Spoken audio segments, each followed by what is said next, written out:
Tu as vécu, et pour justement ton enseignement et être l'homme que tu es aujourd'hui, 13 fois l'expérience Vipassana. C'est des retraites en silence, 13 fois. Ouais. Moi, j'ai fait juste une retraite en silence 2 jours, je vous dis pas. Ça a été chez toi d'ailleurs. Avec moi, oui. Ouais. C'était super, mais j'ai été un peu surprise. Ouais. C'est plus rien faire. Tu voulais pas qu'on lise, enfin, c'est pas une obligation. Je suggérais de ne pas lire. Ouais. De pas lire, évidemment pas avoir de portable, d'ordinateur, et juste être dans le silence et observer. Tout à fait. Toi, 13 fois, 10 jours. Oui. Waouh. Qu'est-ce que ça t'a enseigné? Je l'ai fait une fois, 13 fois, une fois. Le François qui arrivait à chaque fois n'était pas le même François. Le François que tu as rencontré à la dernière retraite n'est pas le même François. On est constamment en changement au travers de tout ça. Donc, à la retraite, je suggérais de ne pas lire. Qui ici a 1 ou 2 ou 3 livres sur la table de nuit, juste pour voir?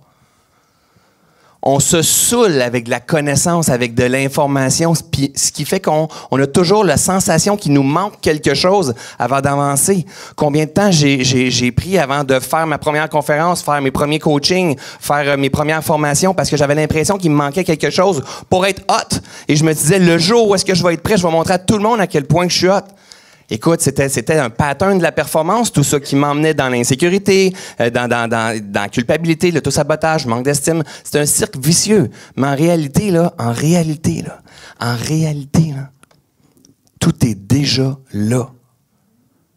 On est des êtres humains, on est exceptionnels. On peut-tu tout simplifier puis apprendre à lire ce qui pousse en dedans de nous? Vraiment, les réponses sont toutes là. Nous aussi, là, on fait juste suggérer, on partage des pistes, des réflexions, des connaissances qu'on a prises, mais les réponses sont en dedans de chacun d'entre nous.